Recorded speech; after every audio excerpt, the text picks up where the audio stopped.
have Debbie Pope come up here, CEO of the YWCA, to get us going. Keep dancing.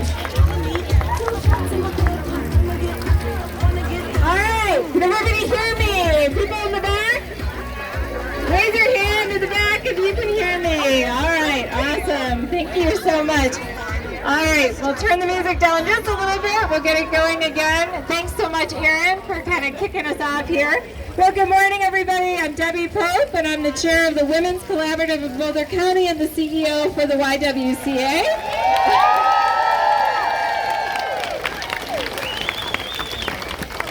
I feel like we were just doing this, and many of you joined us last October to chant, "My body, my choice. My body, my choice. My body, my choice." Unfortunately, hold on to that, because we're going to be saying a lot of that today. Unfortunately, we're back here today with that same message and even more chants. Today has been a joining of forces and partnership. Community activists and non-religious, non-partisan, nonprofit organizations are demonstrating the impact we can make when we have one united front and voice. I want to recognize the organizations and partnership today.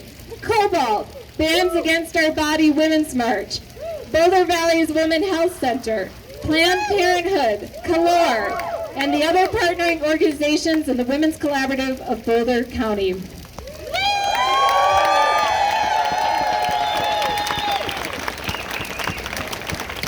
I also want to take time to recognize the incredible collective of women who came together to organize and support the march today.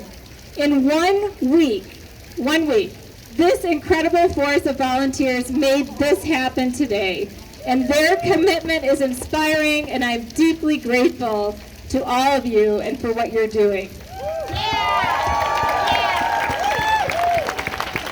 And I really want to take some time to acknowledge and recognize a few of these incredible activists and community organizers who don't often are not in the front, and you don't always see them, but they are working behind the scenes every day diligently on this.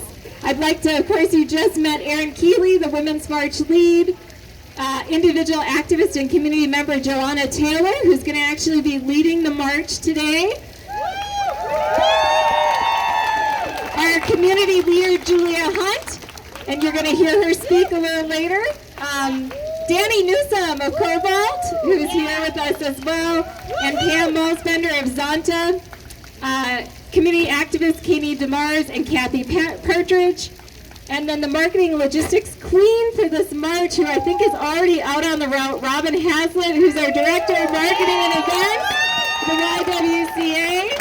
And I'd like to also thank the YWCA staff helping today. And then the advocacy committee of the YWCA, including some of our leadership volunteers who are here today: Lisa Lesniak, Tiffany Blanchett, Hema Killaru, Andrea Steffes Tuttle, and Kelly Baden.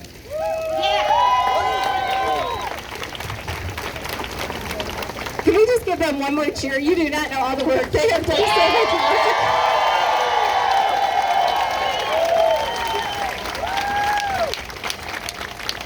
It takes all of our voices and our votes and our commitment to make sure that everyone can exercise their rights to make personal decisions about their body and their future. And here's what I'll say: we're not going to engage in anything, right? We know what our message is. Okay, we know what our message is, so here's what I'm going to say today. It's important to just keep focused on what we have to say. You don't need to engage with others who are also exercising their First Amendment right as well. So, all right. Today we have the opportunity to hear from some of the voices at the front of the movement. Dani Newsum, who's the Director of Strategic Partnerships at Cobalt, Colorado State Representative Edie Hooton, and Julia Hunt, representing the young women whose futures are most impacted by the decisions being made right now about their reproductive rights. And Julia is also a student at Fairview High School. All right. So I'd first like to welcome Dani Newsum to share her powerful message with us about the progress we've made and what continues to be ahead of us. Come on up, Dani.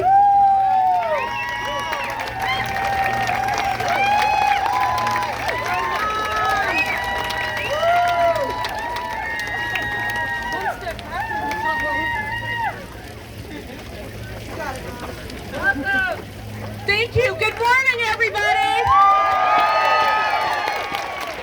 Thank you for inviting me here to share this day and this time with you.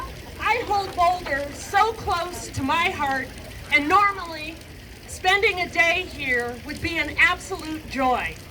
I date myself, but I'm a CU grad 77. Go Bulls!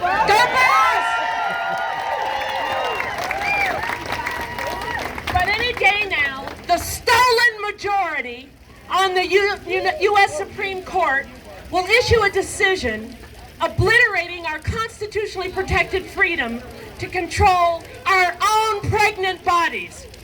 The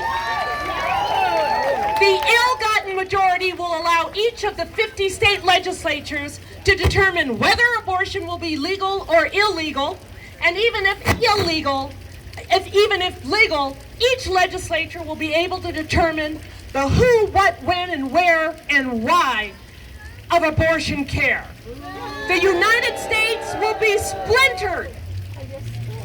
Our right to control our own bodies, to control our own lives, will, as a matter of constitutional law, depend on where we live. Yet in reality, that's been the case for years, because the right to abortion care never guaranteed access to abortion care. But we're lucky in Colorado. 2 months ago, our state legislature passed the Reproductive Health Equity Act.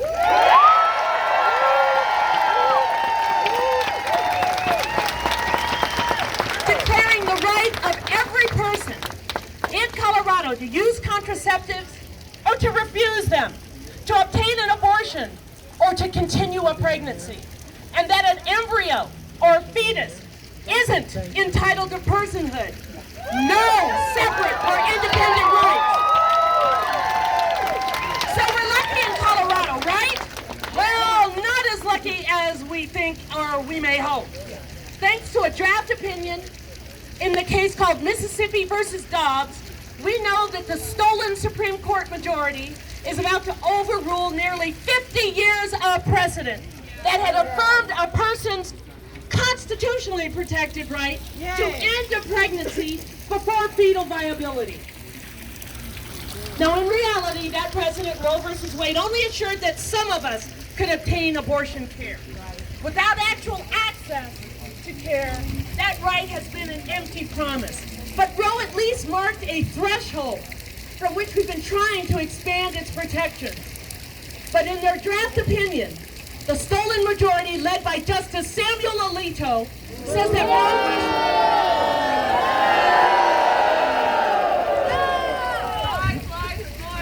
You got it. Anyway, Samuel Alito said Roe versus Wade was egregiously wrong from the start, and that the only rights the courts will respect are those deeply rooted in this nation's history and traditions. Well, misogyny is a belief, a cultural mindset with deepest roots in American history, traditions, and law. And in his draft opinion, Alito lays bare his seething disdain and contempt for women and for all people capable of becoming pregnant. Alito also cited the writings of a 17th century British judge named Matthew Hale. Hale wasn't born in 1609. The United States did not exist in 1609, nor did it exist in 1662, when he sentenced 2 women to death for the crime of being a witch. Hale also viewed married women as the property of their husbands, and argued that marital rape was a legal impossibility, since after all, when she married a woman, hath given up herself unto her husband. It's taken more than 300 years for our state legislatures to make raping a spouse a crime. If my hair wasn't on fire, I'd be embarrassed for Justice Alito. If you have to reach back into the ash heap of history to justify your arguments, then you have no legal argument.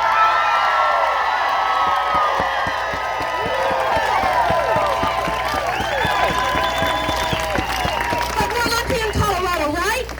For at least 100 reasons, I'd rather live here in our beautiful state and then in Mississippi, the subject of the Supreme Court's ruling. Mississippi only has one clinic that provides abortion care. One clinic for now. Excuse me. That clinic's director is Shannon Brewer, and Brewer is a black woman of color,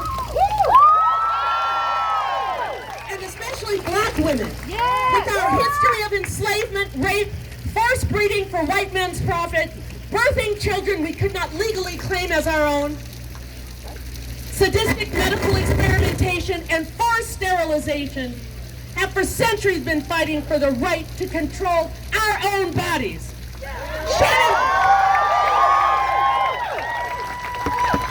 But Shannon Brewer is moving her clinic to New Mexico. But is she, is her staff, are her patients, are her abortion providers safe in New Mexico? Are we safe in Colorado, even with the Reproductive Health Equity Act?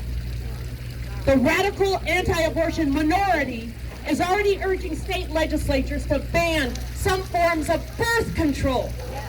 And they're already talking about pursuing a federal law to ban abortion. I know this is nonpartisan, but let's be real. Should Republicans gain control of Congress in 2022 and the presidency in 2024? No!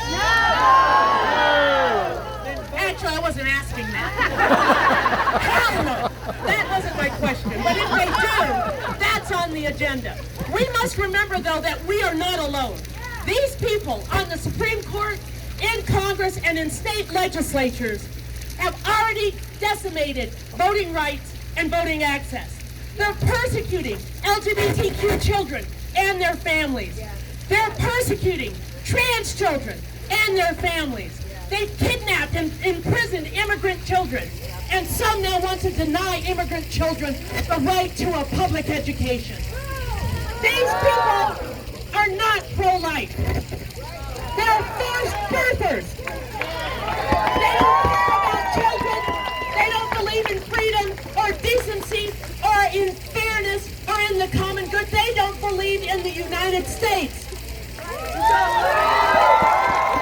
believe in power and unleashing seething, rotten grievance in pursuit of it. Yes. Only one more page up front. But we are all of us connected, not just here on the mall, all throughout the United States. And we must fight for all of us. This isn't the first time, and it isn't the worst time that good people have had their backs against the wall. Vote smart. I'm preaching to the choir here, but vote smart. In every race, from local school board to county commissioner to the state legislature, Congress, and for God's sake, for the presidency. Spread the word to your family and to your friends. Volunteer your time. We need it. Support abortion funds. These funds, like the Cobalt Abortion Fund, pay for abortion care and travel and child care and lodging and food. The Cobalt Abortion Fund and funds across the country are working together to get people to the abortion care they need. So please remember, we are all connected, and we must work together and fight like our lives depend on it.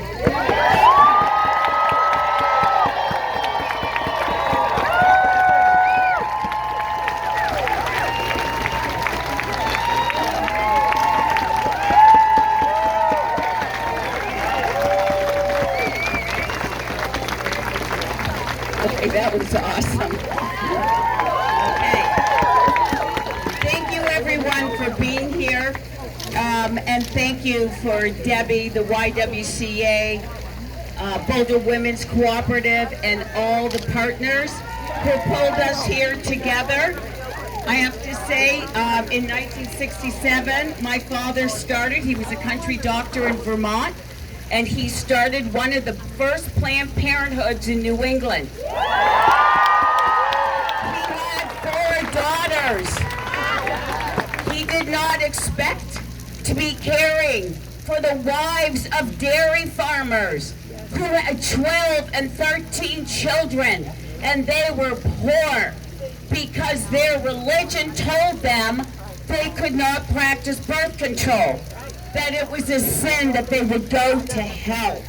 And it scared him to death because women with money in our small town controlled their reproduction by having a hysterectomy after their 2nd or 3rd child. And that's the way they did it back then. But women without resources were victims. The fundamental issue here is that women are treated like public property. There is no religious doctrine, there is no constitution in this world that says that women are public property whose bodies can be legislated upon, but yet we operate on that assumption. The time for precedent has passed. Bull crap on precedent. We need laws. We need every progressive state in this country needs to amend their constitution to protect a woman's sovereignty of her person.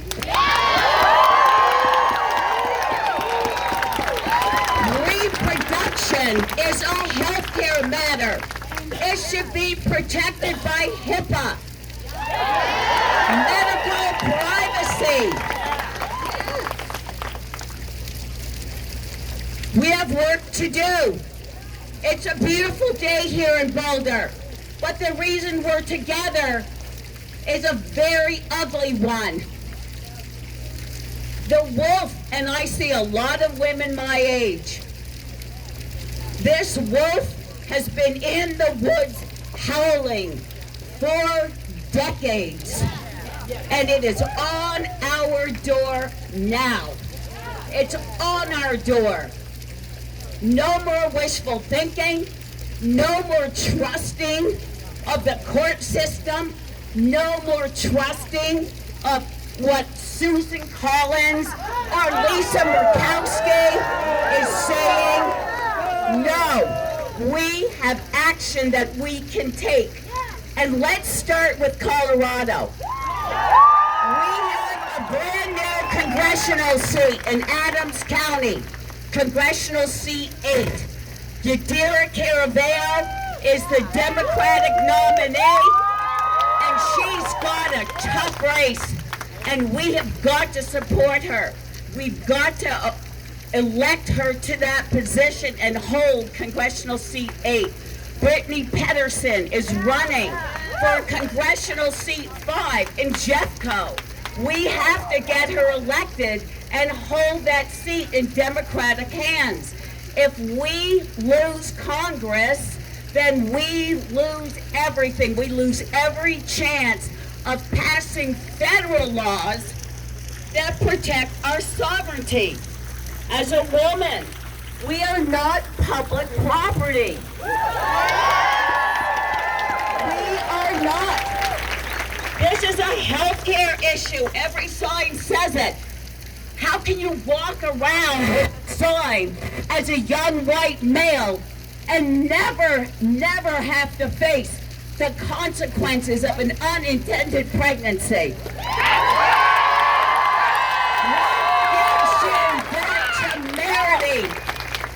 And I want to thank all the men here who stand with us, who march with us. We would not have come this far without men. We would not. We have the power of the purse.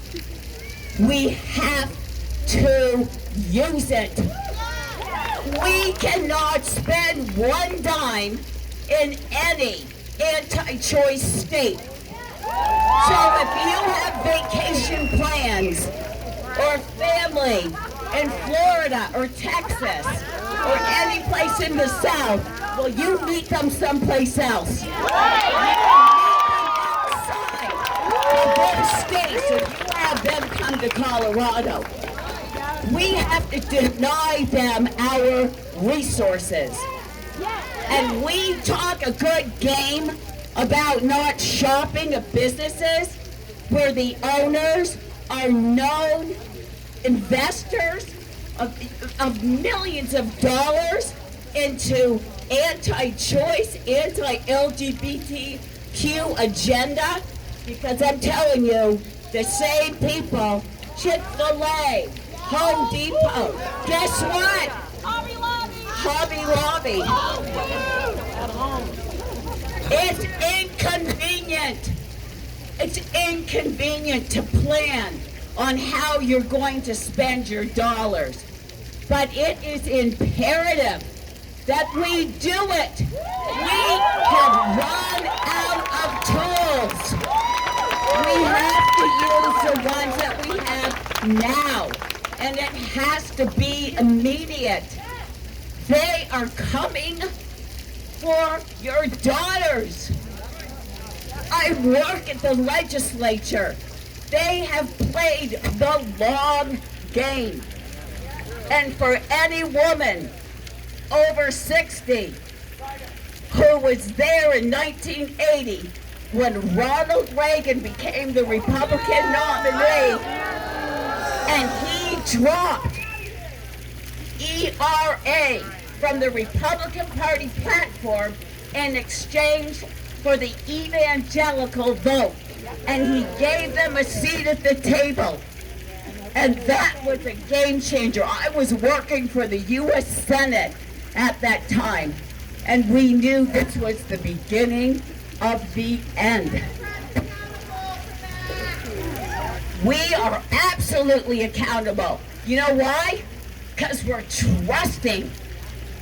We are trusting. What have they been doing for 50 years? They've been buying up social media. They've been buying out media outlets. They have been funding think tanks. They have been strategizing.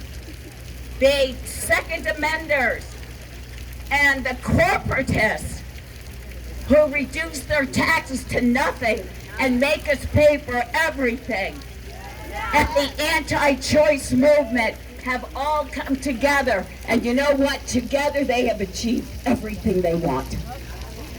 So we are out of time. We have the power to vote.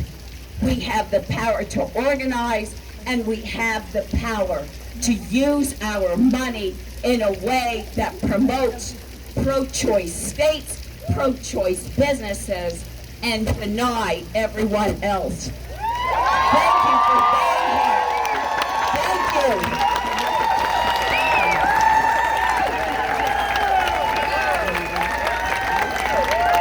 Hi, everyone.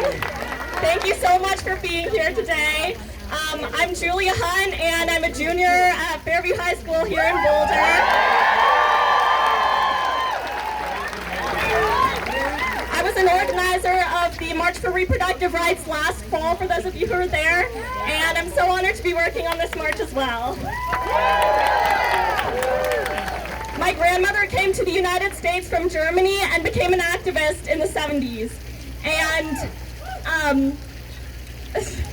I recently found a video of her saying that's when the feminist movement really became a power to be reckoned with. Roe v. Wade was decided in 1973, and we've gained a lot since then, but thinking about what we are now beginning to lose, I'm really heartbroken for my sisters across this country. When I turned 17, my parents gave me a book, and it was published in 1970, and it's a collection of essays from the women's liberation movement. And in one chapter called High School Women, there's an essay about being a young woman written by a group of high school girls in New York. They say, we are used to thinking that what we say isn't worth expressing, or that somebody else, usually a guy, can express what we are feeling much better than we can. We have got to overcome that in ourselves. What we think is worth saying.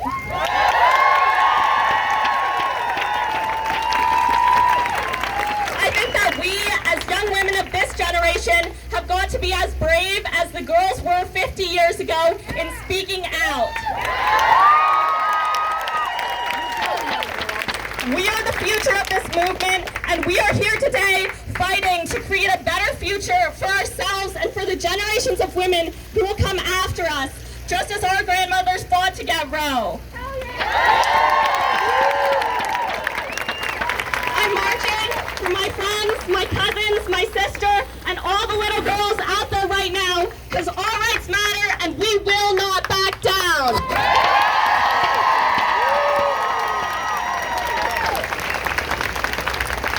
I'd like to thank you all for being here today. In the words of Angela Davis, we represent the powerful forces of change, and let me tell you, we are a force to be reckoned with. Thank you. I'd also like to thank Debbie Pope. She's the CEO of the Boulder County YWCA. She's really an amazing woman, and she's done a lot of work on this march, so please give her a hand as she comes back up here.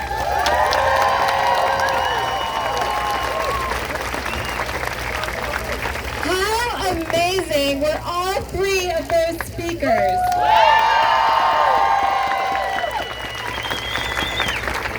Incredible. And I do just want to say, we know that this is also a racial justice issue. It is not just a gender justice issue. All right. Well, thank you all of you, for the incredible work you're doing that has an impact on all of our lives. I feel so humbled to be working with such incredible community organizers and leaders. Right now, I'd like to introduce you to our chant leaders for today's march.